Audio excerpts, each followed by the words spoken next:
Čo sa techniky týka, ruky na šírku ramien, dlane jemne vytočíme smerom dnu, nie moc, iba jemne. Lakte sú jemne pokrčené, aby neboli úplne vystreté.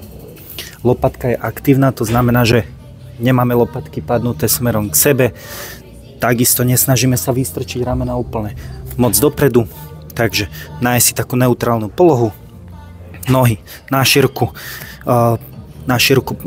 pánvy, dáme sa na špičky, hlava v rovine, žiadne predkláňanie, zakláňanie hlavy v rovine a dvihneme kolena jemne nad zem, tak aby sme boli v rovine.